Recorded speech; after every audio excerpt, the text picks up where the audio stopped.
Reforma en la política salarial que plantea una revisión y posible ajuste anual del salario mínimo. Ya hay un anteproyecto presentado por el Ministerio del Trabajo, remitido a la Presidencia de la República para que dentro de 2 días sea también llevado hasta el Congreso.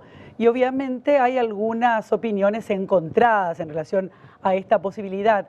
Vamos a ir con la compañera Mabel Díaz, que hizo un raconto de lo que hoy se comentaba en relación a este tema en Radio Monumental. Primero habló Pablo Herken sobre no está de acuerdo con esta posibilidad de que se dé ya en el mes de octubre, concretamente, un reajuste en relación a la inflación acumulada, que sería del 7,2%, sí en relación a este ajuste anual de manera periódica.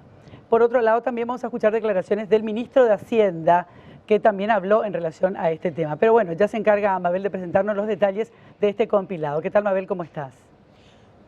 El gobierno se mantiene optimista con respecto a este proyecto de ley que, como decía Asmenchi, en 2 días más estaría llegando al Congreso Nacional para su estudio.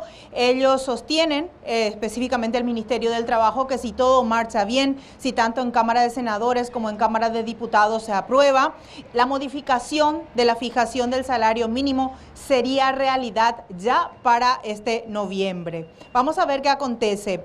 Esto es resultado de un trabajo arduo que había hecho el Consejo Tripartito, que estaba integrado por el Gobierno, Ministerio de Hacienda, Ministerio del Trabajo, empresarios y también centrales sindicales. Resultados de estas deliberaciones salió este anteproyecto de ley que, como decías, establece que la modificación del salario mínimo se realice cada año, teniendo en cuenta la inflación acumulada a partir del último incremento. El ministro de Hacienda, Santiago Peña, aclaró todas las dudas y cuestionamientos que surgieron a partir de la socialización de este proyecto. Él explica cómo sería en la práctica esta modificación, y también sale al paso de versiones de que hablan de que si se produce una modificación en el salario mínimo, también el salario de los funcionarios públicos estaría aumentando. Esto es lo que decía Santiago Peña en Radio Monumental. Escuchemos.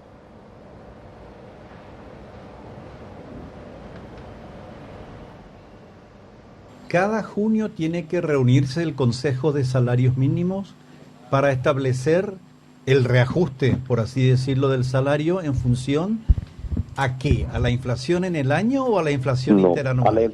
A la inflación acumulada desde el último ajuste. Hagamos de cuenta que de manera transitoria, por ser el primer año de la modificación de la ley, hagamos algunos números, Pablo. En octubre se aprueba la modificación, se reúne a fin de octubre, la inflación acumulada fue del 8%, a partir del 1 de noviembre un ajuste de 8%. Luego va a pasar diciembre, enero, febrero, marzo, abril, mayo, junio. En junio se va a volver a reunir, y si la inflación acumulada, ahí se va a medir la inflación acumulada desde el último ajuste del mes de noviembre. Si la inflación fue 1%, el ajuste va a ser 1%, si la inflación fue 2%, va a ser 2%. Y después va a ser año a año la inflación acumulada de los últimos 12 meses.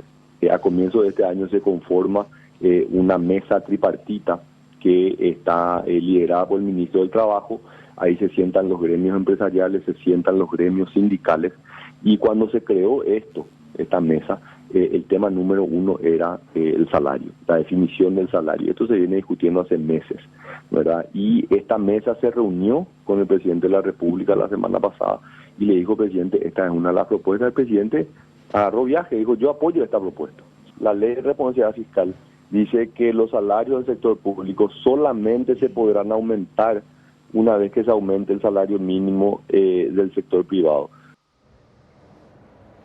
Sin embargo, el analista económico Pablo Herken dice que no es así como sostiene el ministro de Hacienda, Santiago Peña, porque la ley de responsabilidad fiscal obliga a que también se produzca un incremento en el salario de los funcionarios públicos, y que si bien esto, según Peña, podría darse lugar a interpretaciones, también pueden haber presiones sindicales e interpretaciones de partes interesadas, es decir, también por parte de los empleados. Hay que mencionar que empresarios e industriales, especialmente del sector de la maquila, se muestran contrarios a este incremento. Pero Pablo Herken resume un poquito cuál es la postura al respecto. Escuchemos. Podríamos tener muchas casas comerciales sin llamar a la ocupación por el tema de tener que pagar un salario mínimo más alto de lo previsto inicialmente. En los costos de las empresas incide directamente un reajuste del salario mínimo no previsto, muy de golpe, muy intempestivamente. Es una interpretación que puede llevar a tener protestas por el lado de los funcionarios públicos o una actitud de suba de sueldos por parte del Parlamento, donde también puede primar el criterio de por qué solamente en el sector privado y por qué no en el sector público. En lo que a mí consta, el sector público ya gana muy bien. Yo sería partidario de no subir el sueldo público. También hay comentarios de que este proyecto de modificación del salario mínimo obedece más bien a una cuestión política o intereses políticos por parte del presidente de la República que a cuestiones justas o que tengan que ver con cuestiones técnicas de equiparar el poder adquisitivo perdido en los últimos años y hacer un poco de justicia al respecto. Actualmente, unas 426.000 personas ganan salario mínimo y unas 156.000 ganan menos que el sueldo mínimo. Gracias, Mabel, muy amable. De nada. Hasta luego.